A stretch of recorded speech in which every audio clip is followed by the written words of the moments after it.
I secretly built a $70 billion empire while my parents believed I spent my days just reading books. At our parents' anniversary, my sister mocked you just sit at home reading pointless books. Meanwhile, I'm the CEO of a multi-million-dollar company. I kept my smile and said nothing. Next day when the newspaper revealed my 70B empire, they all turned pale. Immersed in the tranquil sanctuary of my library, I was lost among centuries-old tomes when my brother Walter's voice unexpectedly pierced the silence. Still burying yourself in these old books, Melissa? Don't you ever tire of missing out on life? His tone, a blend of amusement and criticism, echoed around the secluded rare book section. Looking up, I saw him casually leaning against a bookshelf. Dressed sharply in a designer suit, he stood in stark contrast to my simple librarian outfit. His familiar smirk, unchanged since our childhood, seemed to taunt me silently, an embodiment of his perpetual arrogance. "Hello, Walter." I responded with a composed tone, carefully placing the antique book back into its protective case. "I didn't expect to find you here. He sent me to check on you," he continued, straightening up. "Mom's worried you'll make a scene at their anniversary party tonight." Walter scanned the library with evident disdain. A librarian in the family. Dad's still trying to explain that to his friends at the club. "I'm Melissa Thompson, the 36-year-old head librarian at the city's Central Library. To my family, whose wealth spans generations, my career choice remains a source of discomfort. Little do they know, my quiet life among the books conceals more than they could imagine." "I'll be there," I assured him, standing tall. "And I'll dress appropriately." "Make sure you do," he replied, adjusting his shiny new Rolex. "It's a big night. I'll be announcing my latest business acquisition. Thompson Industries is now a major conglomerate." "That's wonderful, Walter." "Congratulations," I said, managing a neutral expression despite the clenching of my fists. "Thanks," he replied, his tone devoid of genuine warmth. "You know, there's still time for you to join the real world. Our corporate library could use someone like you. At least then you'd be doing something worthwhile." His condescending remark about my knowledge couldn't dampen my spirits. Smiling, I thought of the encrypted laptop secured in my office, and the secret meetings I held under an alias. "I'm quite happy where I am," I told him firmly. He shrugged, already disinterested, and reminded me, "Remember, 6 sharp, and try not to bring any books this time." After he left, I waited a few minutes before returning to my office. It appeared typical for a librarian's workspace, but hidden within were the latest security systems and a high-powered custom-built computer. Locking the door, I booted up my laptop and connected to a secure server. Immediately, video calls from Osaka, Paris, and Boston awaited. "Good morning, Miss Thompson," greeted my assistant through the clear connection. "The Lawrence deal is ready for final review." "Thank you, Lauren," I responded, reviewing the documents on my screen. "Has legal finalized their assessment?" "Yes. The terms are solid. We're ready to proceed when you are." Checking my watch, I noted there were still 6 hours until my parents' anniversary celebration. "Schedule the signing for tomorrow morning, Lauren, and ensure everything is set for the announcement." "Already done," she confirmed, though her voice held a hint of hesitation. "But are you sure about the timing?" Thinking of Walter's smug expression, and the years of his dismissive attitude, I felt a resolve harden within me.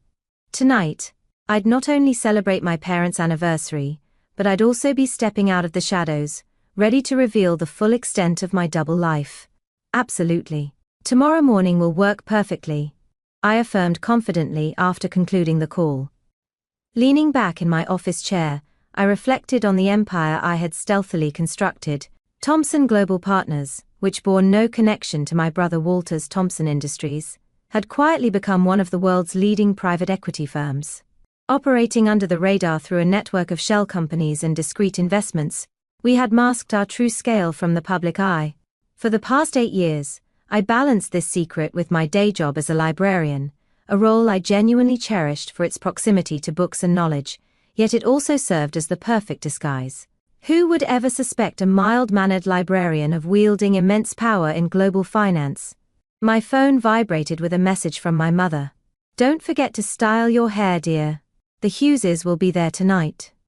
The Hugheses, another venerable family my parents aimed to impress. I replied with a brief acknowledgement and started to prepare for the evening. My schedule included a hair appointment and a fitting for the elegant dress I had purchased for the occasion. I was not one to flaunt my wealth openly, but I knew how to assume the role when necessary.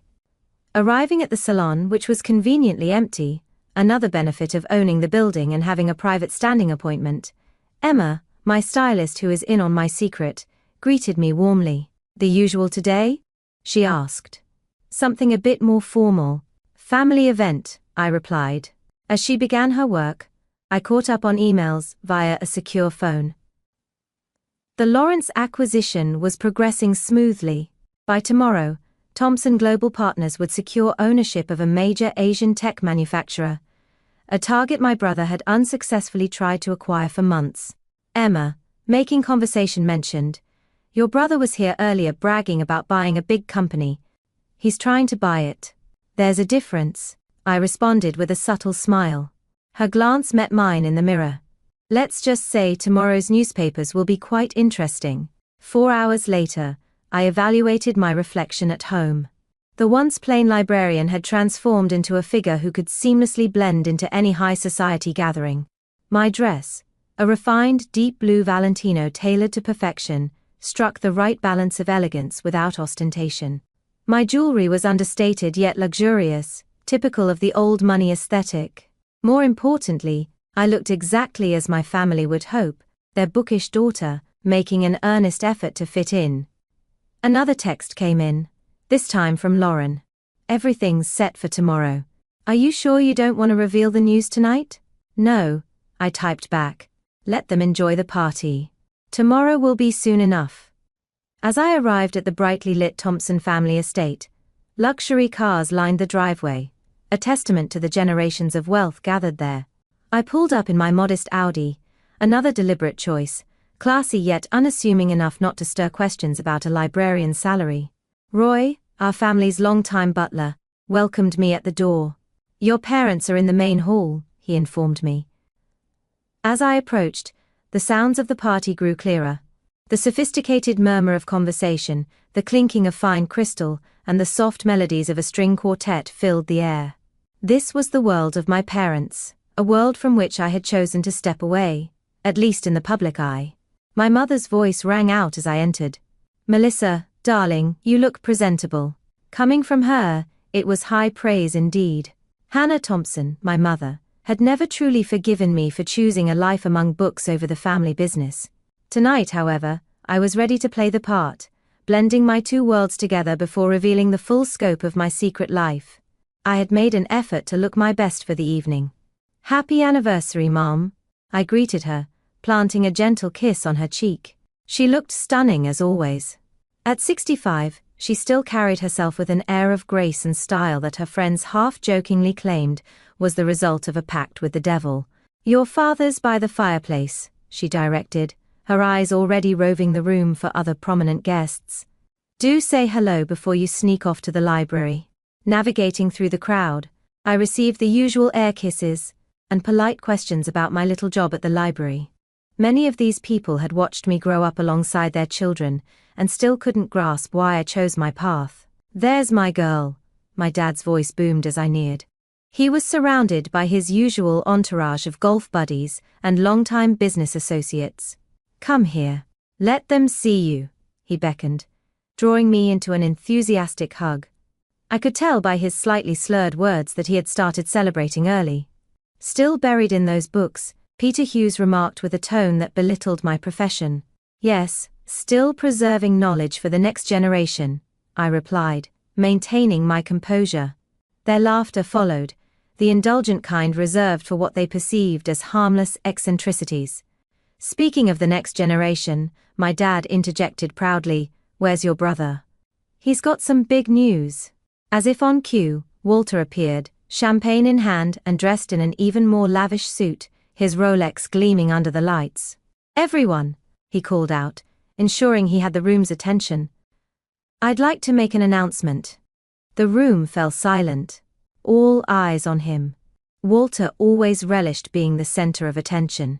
As some of you know, Thompson Industries has been expanding rapidly, he began, his voice full of confidence.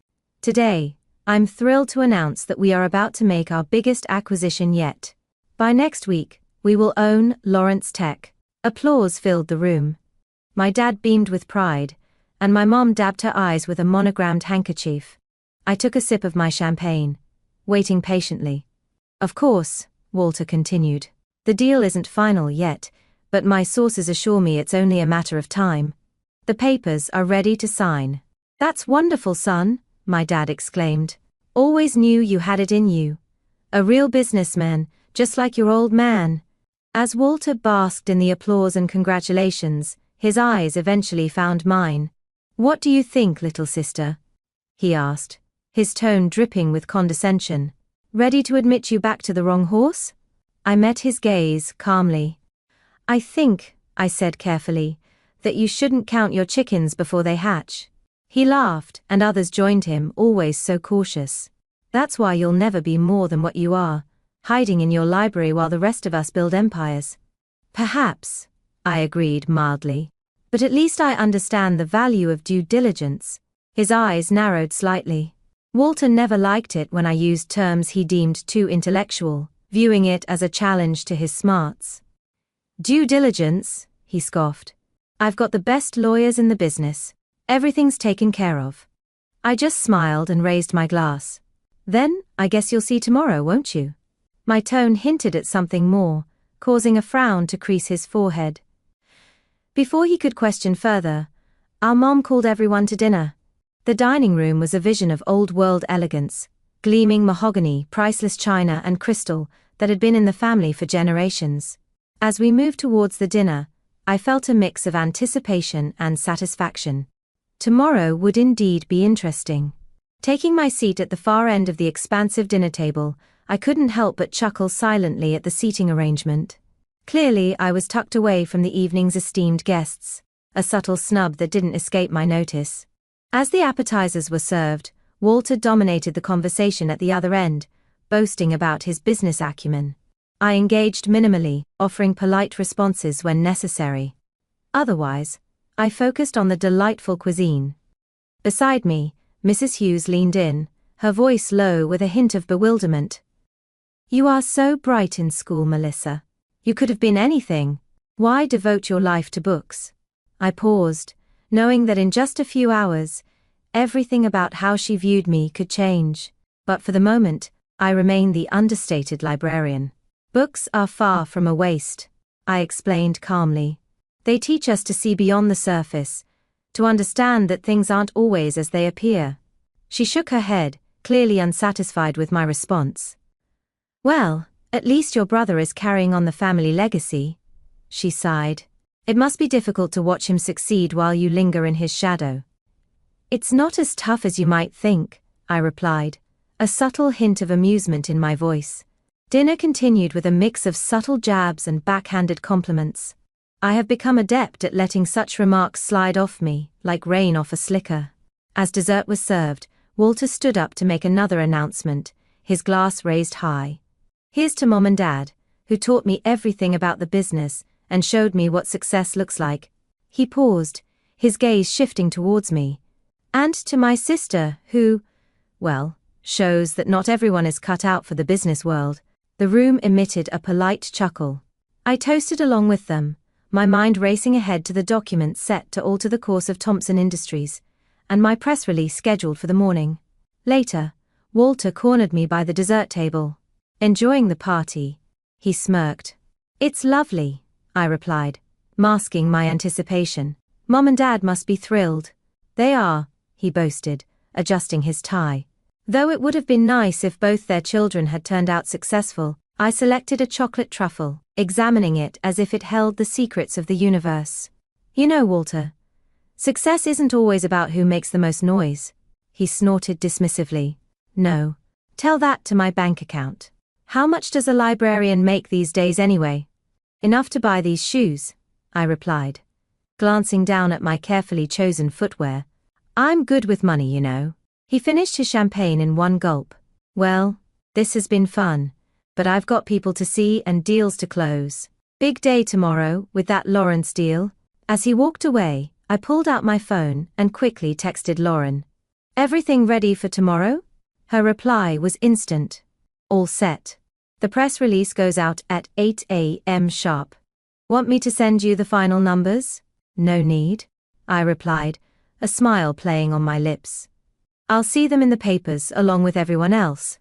The party wound down around midnight, and as I made my rounds of goodbyes, I endured one last volley of condescending remarks about my career choices. You really should consider Walter's offer, my mother suggested as I kissed her cheek goodbye. A corporate library would be so much more suitable for you. I'll think about it. I lied smoothly, knowing full well my pathway in a different direction. As I drove home, I contemplated the seismic shift that the next day would bring. For 8 years, I had built my empire in secret, while my family regarded me as the disappointing daughter who chose books over business. Tomorrow, they would discover just how wrong they had been. The next morning, I arrived at the library at 7 a.m. as I had done every day for the past 8 years. My sensible shoes echoed through the marble halls, a familiar sound to the early morning regulars who never questioned why the head librarian maintained such meticulous hours. Lauren was already there, her tablet in hand. Here in the library she was my assistant librarian. Outside these walls, she was the COO of Thomson Global Partners and one of the sharpest business minds in the industry. Lauren greeted me quietly as we entered my office. Everything's ready, she said, her voice low and efficient. The lawyers are assembling in Osaka, and the press release is scheduled to go out in 50 minutes. I placed my bag on the desk and powered up my secure laptop. Any word from Walter's team? I asked, knowing they were also aiming to close the Lawrence deal this morning. They're setting up now, still confident they'll seal the deal, she informed me, a trace of a smirk on her face. I couldn't help but smile, picturing Walter's shock once he learned the truth. Let's give them a few more minutes of hope. At precisely 7:15 a.m., my private line rang. It was Mr. Lawrence's translator. Miss Thompson, everyone is ready. Excellent. Let's proceed. The next few minutes were a whirlwind of signatures and official confirmations. By 8 a.m., Thomson Global Partners had officially acquired Lawrence Tech, securing its subsidiaries, patents, and advanced technology divisions. Press release is going out now, Lauren announced. I opened several news tabs on my laptop, watching as our story hit the headlines across various platforms. Breaking. Mystery buyer acquires Lawrence Tech. Global finance giant Thomson Global Partners reveals identity of founder. Wall Street stunned as library sciences expert named as business mogul. My phone buzzed relentlessly. The first call, unsurprisingly, was from Walter. What the hell is this? He blurted out without preamble, his tone a mix of confusion and outrage. Good morning to you too, brother, I replied calmly. I take it you've seen the news. This is impossible. Thomson Global Partners. That's not. You're not the founder and CEO. Actually, I am. Have been for 8 years now. Though I understand your confusion. After all, I'm just a librarian, right? I could almost hear his brain working overtime, the sound of papers rustling frantically in the background. But I had a deal. The paperwork was ready. Was it? I asked innocently. You might want to check the fine print. Lawrence Tech has been in play for months. We've just been waiting for the right moment to finalize things. We, his voice cracked. Who's we? My team. My company. My empire. I paused with each declaration, letting the reality sink in. You know, the one I built, while you were busy underestimating my career choices. The line went dead. Lauren, trying not to grin too broadly, looked at me with anticipation. How long until my parents call? I asked. She glanced at her watch. Right on cue, my mother's number flashed on my screen. Melissa Hannah Thompson. Her voice was sharp enough to cut glass. What have you done? Good morning, Mom. I'm a bit busy at the moment, but perhaps we could discuss this over dinner. Dinner? Do you have any idea what's happening? Your father's phone hasn't stopped ringing. The Hughes is the club. Everyone is calling. wanting to know how our librarian daughter secretly built a multi-billion-dollar company. I could hear my dad in the background trying to field calls of his own. "Tell her to get over here right now," he demanded. "I have meetings all day," I responded, which was indeed true. The acquisition of Lawrence Tech was just the beginning. "But I'd be happy to host everyone for dinner at my place tonight." "Say, 6. Your place." Mom's voice dripped with skepticism. "You mean that little apartment near the library?" "No. I mean my penthouse on Calm Avenue. I'll text you the address." There was a lengthy pause. "Calm Avenue? But that's the most expensive building in the city, is it?" I hadn't noticed. "See you at 6, Mom." After ending the call, I took a deep breath. 8 years of secrets were out in the open, 8 years of meticulous planning and maintaining a facade while building something truly monumental. "Ready for Phase 3? Lauren asked. I nodded. "Send out the second press release." This one was even more significant than the first. Thomson Global Partners announces merger with East Asian tech giants. Deal valued at $70 billion. The merger had been in the works for months, a strategic play that would further solidify our position on the global stage. We timed it impeccably to coincide with the Lawrence acquisition.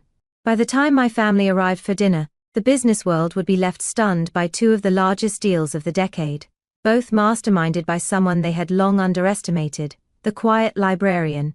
The day unfolded in a series of meticulously planned activities, including meetings, interviews, and strategic sessions. I gave a single interview to the Wall Street Journal, where I shared how a background in library sciences was, surprisingly to many, the perfect preparation for building a global empire. "Information is power," I told the reporter, a statement that resonated deeply with my librarian roots. By 7:10 p.m., I left the public facade of the library behind and headed to what was truly my domain, the top-floor penthouse on Calm Avenue that had been my actual home for the past 6 years.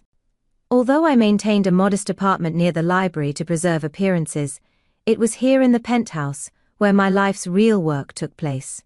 My private elevator opened into a sprawling space that dwarfed Walter's corporate headquarters, with floor-to-ceiling windows offering a breathtaking view of the sea and technology that connected me to my operations globally. Lauren had arranged for dinner to be catered by the city's top restaurant, another asset under the Thomson Global Partners umbrella. The dining room was set with the sort of understated elegance that whispered of old money and deep pockets. At precisely 6 p.m., my family arrived. Walter was the first to step out of the elevator, his swagger replaced by a barely contained fury. Mom and Dad followed, both appearing shell-shocked. Even Roy, the faithful butler, seemed at a loss, struggling to reconcile the image of the family's underachiever with the reality of one of the city's most affluent individuals. "Welcome to my home," I greeted them, gesturing towards the expansive view. "How long?" Walter demanded, his voice tense. "How long have I been lying to you?" I clarified, moving towards the bar to pour myself a scotch. "I haven't lied about anything. I am a librarian. I do love books. I also just happen to run a global financial empire. But why?" Mom collapsed onto one of the Italian leather sofas, bewildered. "Why the deception? Why let us believe that I was a failure?" I finished for her, handing her a drink. "Maybe because you never looked beyond your assumptions. You saw what you wanted, a disappointing daughter who chose books over business." Dad stood by the windows, staring out at the city. "All this time," he murmured. "All those companies, the mysterious acquisitions. That was you?" "Thomson Global Partners," Walter said flatly. "The competition everyone's been trying to figure out. The shadow empire that's been reshaping the market." I couldn't help but smile. It does have a nice ring to it. However, I prefer to think of it as a knowledge empire. After all, isn't that what you taught me, Dad? Knowledge is power. He turned, looking at me with new eyes, respect replacing the usual frustration. "The Lawrence deal," he said slowly. "How long have you been planning that?" "About 8 months," I explained. "Though I've owned a controlling interest in their subsidiaries for over a year." Walter's face changed from anger to disbelief. "You've been playing me all this time, not playing Walter. Competing. Isn't that what you always wanted?" A real contest to prove who's better at business. But it wasn't fair, he exploded. You had inside information, secret resources. Inside information? I laughed, the sound echoing around the plush room. You mean like, the kind you brag about getting from your golf buddies? The deals you close on private yachts and at exclusive resorts? No, Walter. I built my empire with nothing but intelligence, hard work, and an understanding of how crucial information flows. Setting my glass down with a soft clink, I looked around at my stunned family. This empire was built on skill and strategy, not just capital and connections. It's not just about who you know, but what you know, and what you do with that knowledge. At the small library that shaped my intellect, I gained an advantage not obvious to others. One evening at dinner, amid palpable tension, my mother observed our luxurious surroundings, noting my apparent affluence.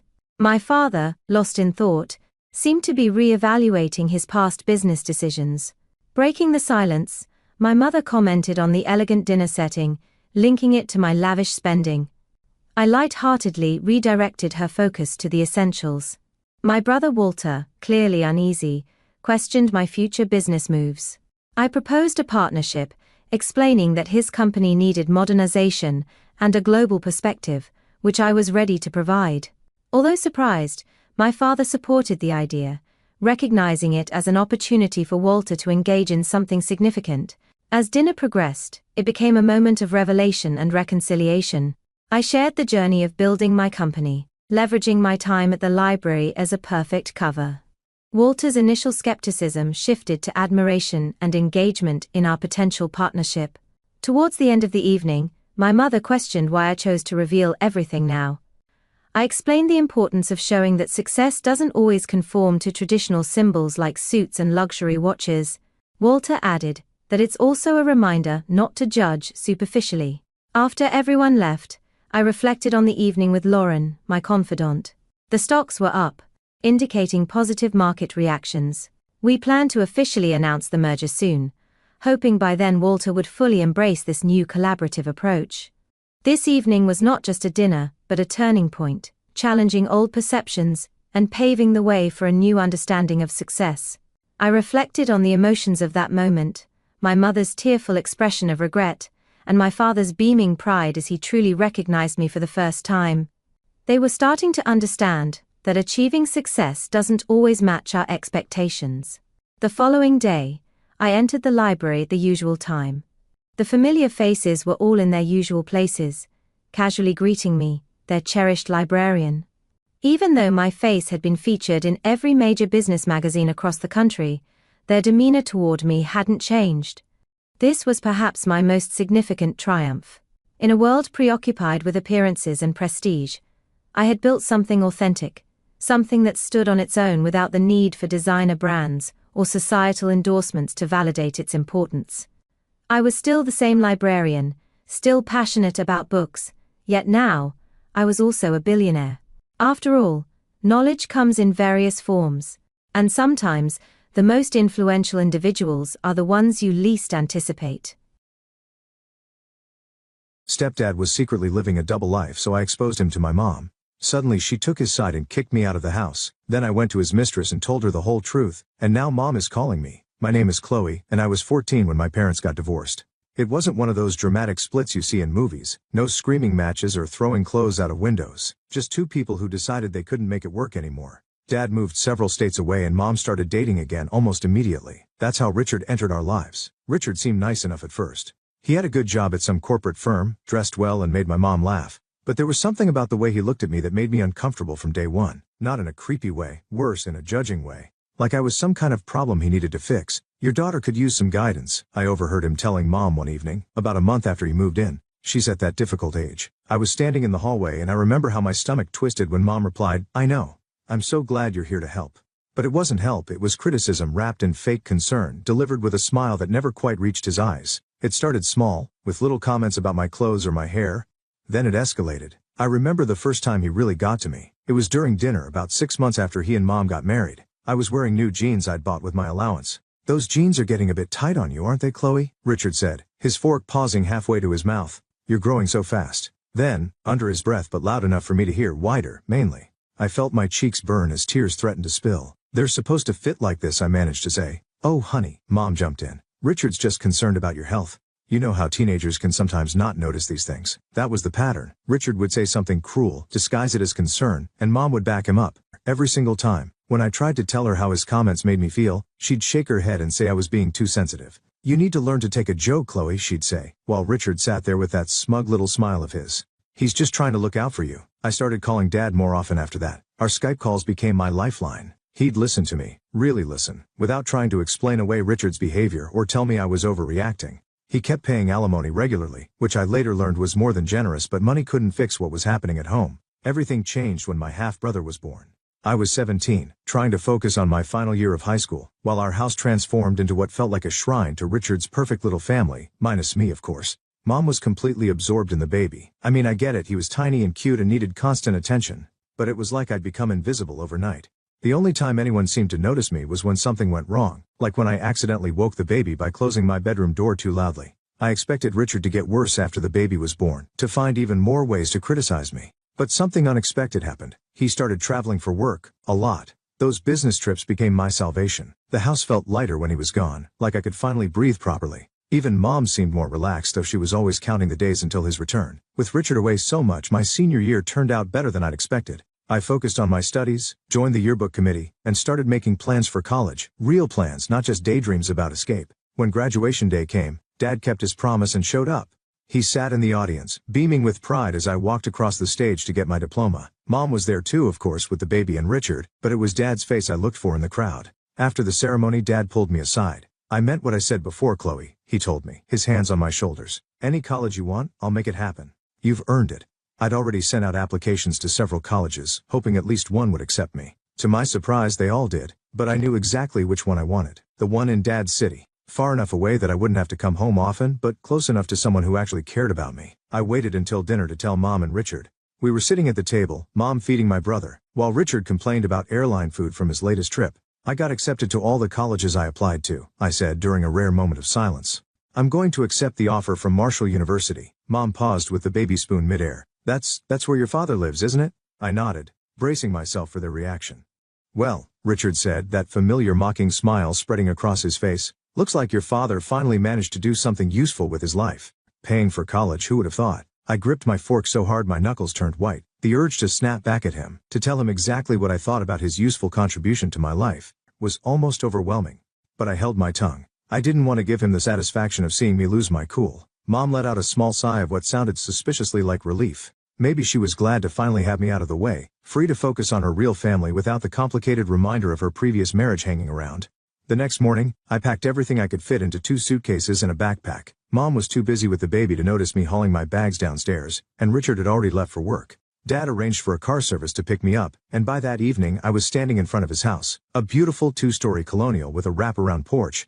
It was so different from the cramped house I'd left behind, but it wasn't just the size that struck me. It was the warmth. Sarah, Dad's fiancée, was waiting at the door with him. She wasn't what I'd expected. She was younger than Mom with bright red hair and paint-stained jeans. She gave me a huge hug like we were old friends. "We've got your room all set up," she said, grabbing one of my bags. "I hope you don't mind, but I might have gone a bit overboard with the decorating." The room was perfect, peaceful blues and grays with a window seat overlooking the backyard. No baby crying, no Richard's critical comments, no walking on eggshells, just peace. Mom called that night after she'd found my note. "You could have said goodbye properly," she said, sounding hurt. "Your brother was looking for you all day." "He's too, Mom. He'll forget I was ever there soon enough." I spent those first few weeks settling into my new life, getting to know Sarah better. She was an art teacher at the local high school, and she had this way of making everyone feel comfortable. We'd stay up late sometimes, drinking hot chocolate and talking about everything and nothing. Despite Dad's offers to support me completely, I wanted to be independent. I found a job at the Daily Grind, a busy cafe near the house. It wasn't glamorous work, but I enjoyed it. The regular customers were nice, my CO workers were fun, and the tips were decent. When fall came, I moved into the dorms at Marshall University. My roommate, Jenny, was a music major from Chicago, who practiced violin at odd hours, but always brought me coffee when she came back from her early morning rehearsals. I was studying business administration, and actually enjoying my classes, working at the cafe between lectures and study sessions. A year passed like this and I was happy. Really happy. Until one ordinary Tuesday afternoon at the cafe changed everything. I was clearing tables when I heard a familiar laugh, one that made my stomach drop. There, at a corner table, was Richard, but he wasn't alone, and he definitely wasn't on a business trip. He was with a woman I'd never seen before, and they were kissing like teenagers on a first date. "Hey Lisa," I whispered to my CO worker, trying to keep my voice from shaking. "Can you take table 12? I need to take my break." I ducked into the back room, my heart pounding. Through the small window in the door, I could still see them. My hands were trembling as I pulled out my phone and started recording. Richard was holding the woman's hand across the table now, looking at her the way he used to look at Mom in the early days. When they finally left, Lisa found me still hiding in the back. "What was that about?" she asked, looking concerned. "Did you know those people?" "The man," I said carefully. "I know him. I just didn't want him to see me working here." "Do you know who the woman was?" Lisa's eyes lit up with gossip. "Oh my God, yes. That's Catherine Morrison. Everyone knows her. She's always in the local news for her charity work and business success." That night I couldn't sleep. The image of Richard kissing that woman kept playing in my mind like a bad movie. Around midnight, I grabbed my laptop and opened social media, my fingers trembling as I typed Catherine Morrison into the search bar. Her profile popped up immediately, verified checkmark and all. CEO of Richmond Technologies, I read aloud to myself in the darkness of my dorm room. This was the same company where Richard worked.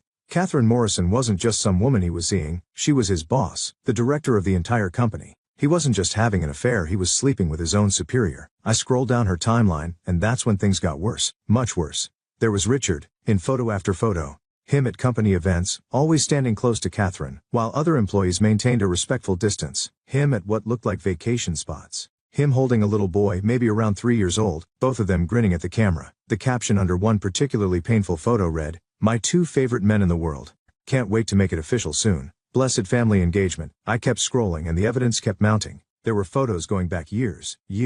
All those business trips Richard took. All those times Mom was home alone with my brother. He'd been building a whole separate life complete with another child. My hands were shaking so badly I almost dropped my phone as I started saving the photos. One by one I downloaded them all, including screenshots of the captions. There was Richard at what looked like the boy's birthday party. Richard and Catherine at Christmas dinner. Richard pushing the little boy on a swing. One photo in particular made me pause. It was from about 6 months ago, showing Richard, Catherine and their son at some kind of carnival. The caption read, "Sometimes the perfect family comes when you least expect it. So thankful my Prince Charming was patient enough to wait for the right moment to start our family together. True love destined, finally. Patient enough to wait?" He hadn't been waiting, he'd been lying. Living two completely different lives, juggling two families like some sick circus act. And based on Catherine's posts, she had no idea she was the other woman.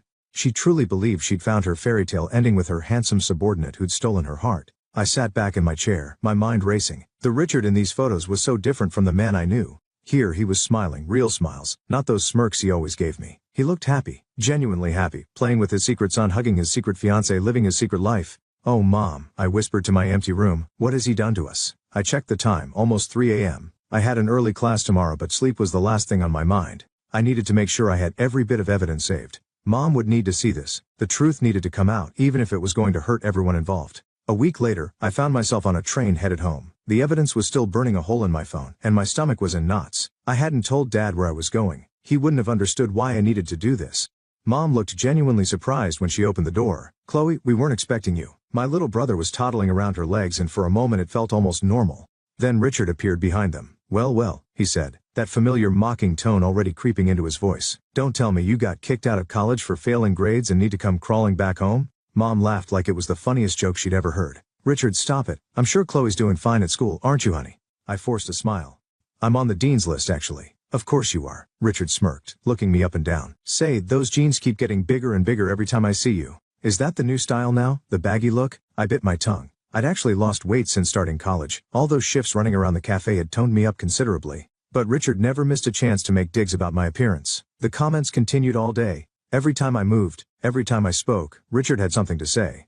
When Mom served dinner, it got even worse. "Whoa there, Chloe," he exclaimed as I put some mashed potatoes on my plate. "Save some for the rest of us." I kept eating silently, watching him out of the corner of my eye. This man who sat here mocking me was the same one who'd been playing happy families with his boss just last week. The same man who had another child, another life. "Honey," he turned to Mom with an exaggerated, concerned expression. "If Chloe's going to visit more often, we might need to invest in a second refrigerator." Mom giggled, gazing at him with such adoration it made my chest hurt. She really had no idea. My phone felt heavy in my pocket, loaded with proof of his betrayal. Should I show her? Looking at her face, so full of love for this man who'd been lying to her for years, I hesitated. After dinner, I headed upstairs to my old room, my mind still wrestling with what to do. But Richard's voice stopped me on the stairs. "Where do you think you're going?" I turned around, confused. To my room? Your room? He laughed. That's my office now. We converted it months ago. Didn't your mother tell you? Mom appeared in the hallway bouncing my brother on her hip. Oh, I forgot to mention it. I can sleep on the couch, I offered, trying to keep my boy steady. Richard shook his head. You'll be in the way. Better head back to campus tonight. I looked at Mom, waiting for her to disagree, to stand up for me, to offer some alternative. Instead, she just nodded. Richard's right, sweetie. It would probably be better if you found somewhere else to stay tonight. Something inside me snapped. Maybe it was the way Mom wouldn't meet my eyes, or maybe it was Richard's smug expression, but I'd had enough. Why do you always do this? I turned to Mom, my voice shaking. Why do you always take his side? Can't you see how he treats me, how he's always treated me? Mom shifted my brother to her other hip, looking uncomfortable. Chloe, you're being dramatic. Richard just likes to joke around. You've always been too sensitive. Joke around? I let out a bitter laugh. Is that what you call constant mockery? The comments about my weight, my clothes, my life? He hates me, Mom. He's always hated me, and you've never once stood up for me. Richard stepped forward, that insufferable grin still on his face. Now, Chloe, let's not turn this into one of your teenage tantrums. Shut up. My hands were trembling as I pulled out my phone. You don't get to talk anymore. I pulled up the first photo and held it up to his face. The effect was immediate, all the color drained from his cheeks. What's that? Mom asked, peering at the screen. Richard, what's wrong? Would you like to explain to Mom what kind of business trip she'd been taking? I swiped to the next photo, the one of him with his other son. Or maybe you'd like to tell her about your fiancé? You know, your boss at Richmond Technologies? The one you have a child with? Mom's mouth fell open. The room was so quiet I could hear the tick of the wall clock. That's not, Richard stammered, his smirk finally gone. Not what? Not your son in these photos? Not you kissing Catherine Morrison? Not your engagement announcement from 2 weeks ago? I turned to Mom. He's been living a double life for years, Mom. All those business trips? He's been with his other family, his other son, planning his wedding to another woman who has no idea he's already married. You're lying. Mom's voice was barely a whisper. I wish I was. He's been cheating on you with his boss. They have a 3-year-old son together. She thinks he's single, that they're going to get married. Stop it. Mom's scream made my brother start crying. Stop these horrible lies. How dare you? How dare you make up such disgusting stories about Richard? Mom, I have proof. Look at the photos. Look at the dates. Look at I don't want to look at anything. You've always hated Richard. You've always tried to come between us. You're just jealous because he's a better father to your brother than your own father ever was to you. Her words hit me like a slap. I stood there stunned as she stormed to the front door, yanked it open and threw my backpack onto the front lawn. Get out. She was crying now, her face red with anger. Get out of our house. I don't want to hear any more of your lies. I walked toward the door, my legs feeling like lead. As I passed Richard, I saw his smile had returned bigger than ever. He leaned close as I passed, his voice low enough that only I could hear. Your mother will always believe me over you, Chloe. Remember that. I spent the entire train ride back to campus in a daze, my mother's words echoing in my head. The next morning, after a sleepless night, I opened my laptop and navigated to Catherine Morrison's social media profile. My cursor hovered over the message button for a long moment before I finally clicked. Miss Morrison, I have some important information about your fiancé that you need to know. Would you be willing to meet in person? Her response came within an hour, regarding Richard of course. Is everything okay? We agreed to meet at the Daily Grind, her suggestion, ironically enough. She had no idea I worked there, that I'd first discovered her existence in that very cafe. I arrived early for my shift, changed into my uniform and waited. At exactly 2 p.m., Catherine Morrison walked through the door. Catherine? I approached her table. I'm Chloe. Her smile was genuine, warm even. Please, sit down. You seemed concerned in your message. What's this about, Richard? I took a deep breath. Before I show you something, I want you to know that I'm sorry. I really am. Her smile faltered. Sorry about what? I pulled out my phone and opened the photo gallery. This is my mother, I said, showing her a recent family photo. And this is her husband, Richard. My stepfather. Catherine stared at the photo, her perfectly manicured hand frozen halfway to her coffee cup. I don't understand. He's been married to my mom for years. They have a 2-year-old son together, my little brother. I swiped to another photo. This was taken at Christmas. No. She shook her head. No, that's impossible. Richard isn't married. He told me he's never been married. We're getting married in the spring. We have a son. I know about your son, I said gently. And I know Richard told you he was single. He's been living a double life, husband and father in one city, fiancé and father in another. She sat in silence for a long moment, her coffee growing cold. All this time, she finally whispered, all those business trips home to his sick mother. He was going home to his wife. His other child. She let out a bitter laugh. God, I'm such a fool. I promoted him 3 times, made him regional director. I thought he loved me. I'm sorry, I said again, because what else could I say? Don't be. She straightened her spine, CEO mask sliding back into place. Thank you for telling me the truth. I can see now he was just using me, for my position, my influence. She stood up, gathering her things. If you'll excuse me, I have some calls to make. Thank you, Chloe, really. I watched her walk out of the cafe, her heels clicking against the floor, her head held high despite everything. She was stronger than my mother, I thought. She could face the truth. A week after my meeting with Catherine, my phone rang. It was Mom, and before I could even say hello, she was screaming. Are you happy now? Her voice was so loud I had to hold the phone away from my ear. Are you finally satisfied? You've ruined everything. Mom, what? They fired him. That woman, his boss, she got him fired. They did an audit of all his work and found violations. They're fining him $1,000. His career is over. She was sobbing now, her words coming between hiccuping breaths. No respectable company will ever hire him again, and it's all your fault. I sat down on my dorm room bed, my legs suddenly weak. Mom, he was cheating on you. He had another family, a child. He was going to marry her. You don't understand anything, she cut me off. He's the best thing that ever happened to me. The best father your brother could have. How dare you try to destroy that? He was using both of you. You and Catherine. He was just manipulating everyone for his own benefit.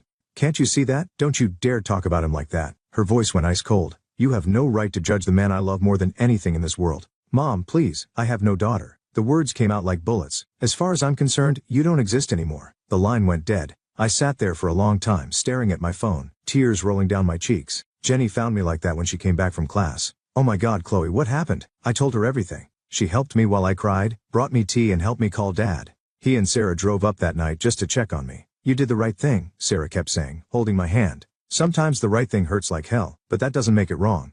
A year has passed since then. I'm still at Marshall University, keeping my grades up and working at the cafe. Dad and Sarah got married in a small ceremony by the lake. It was beautiful, and I was their maid of honor. Sarah's pregnant now. I'm going to have a little sister soon. I hear things about Mom and Richard through mutual friends back home. He never found another corporate job. Word got around about the audit findings. He started drinking heavily, picking fights in bars. Mom had to get a job at the local supermarket to support them. My little brother is in daycare now because they can't afford a nanny like they used to. Sometimes when I can't sleep, I wonder if I should feel guilty. Maybe if I'd kept quiet, everyone would be better off. Mom would still be happy in her ignorance. Richard would still have his job. My brother would have a more stable home. But then I remember Richard's smirk when Mom threw me out. His whispered words, "Your mother will always believe me over you." I remember all the years of his subtle cruelty, his manipulation, the way he twisted everything to make me feel small. No, I don't feel sorry for them. The truth is like that sometimes it doesn't care about convenience or comfort. It just is. Richard built his life on lies, and when those lies finally crumbled he had no one to blame but himself.